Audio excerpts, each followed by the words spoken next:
Welcome back, ladies and gentlemen. Today we have a very serious topic. Chapter 30 got announced in Grand Summoners Global, which means Sorgon Luan is on the horizon. And do you know what this means, bro? This means we have another piece to the brand new Mono Dark team.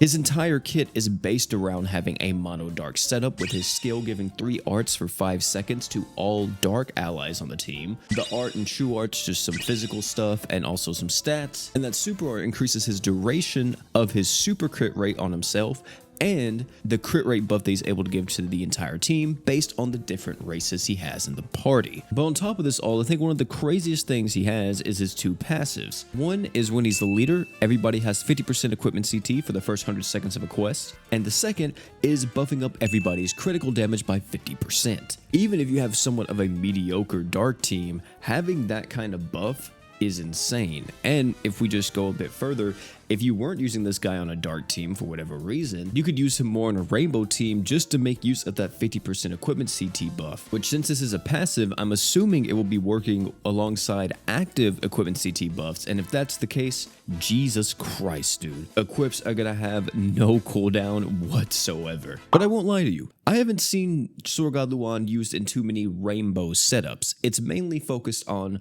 Mono Dark, and the Mono Dark team is relatively expensive, I will say, since it does include a few crossover characters and even a few seasonal units. But if you're lucky enough to have all of these, you have an insanely powerful team on your hands. One of the crossover characters that you're going to be needing for this new Mono Dark team will be Shadow. I know, the guy that I hated whenever he came out. I couldn't stand him. I thought that he was completely trash until I acquired him and was like, dang, this guy's actually ridiculous. Shadow has been waiting for a very long time for someone to come out so he could be used alongside other characters in Dark, because he's always had this passive that gives every Dark ally on his team 5 arts per second as long as he's above 70% HP. Thankfully, with Sorgon Luan, he's also able to make use of the stackable physical res and the evasion rate down, allowing that team to hit even the most evasive bosses in the game and buffing up everyone's damage. And let's not forget as well, he has the will not flinch for all allies. People may scoff at this and be like, oh, that's whatever,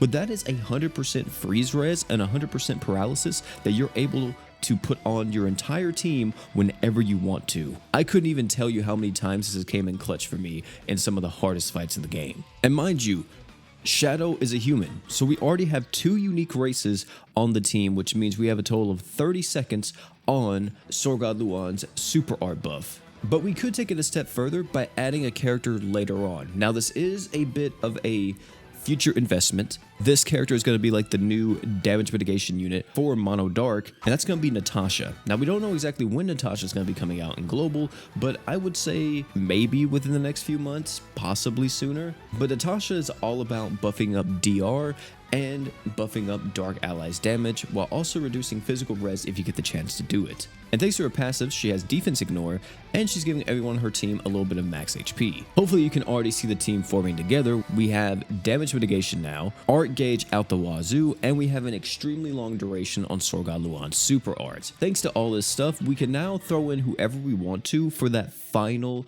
unit slot in this Mono Dark composition. It could be anybody. You could throw in a demon if you want to, like Ainz, or Momon if you want some more damage. You could throw in another human like Saito Hajime, which is an insanely good character that this team would absolutely love. Or if you wanted a bit more support, you can always go with something like Halloween Forte, or even Samurai Rimuru. Now, compared to the other mono teams, are we going to see this team be as oppressive as them? We'll have to see whenever it comes out on Global. I can't ever find footage of this team specifically, but I've seen quite a few people use it in like Grand Crusade, which I think is going to be one of the biggest benefits if you are someone who really loves that game mode. Being able to have a team like this, you know, it's another competent team that you could use in the GC to help you get further and help you craft even more fusion equips.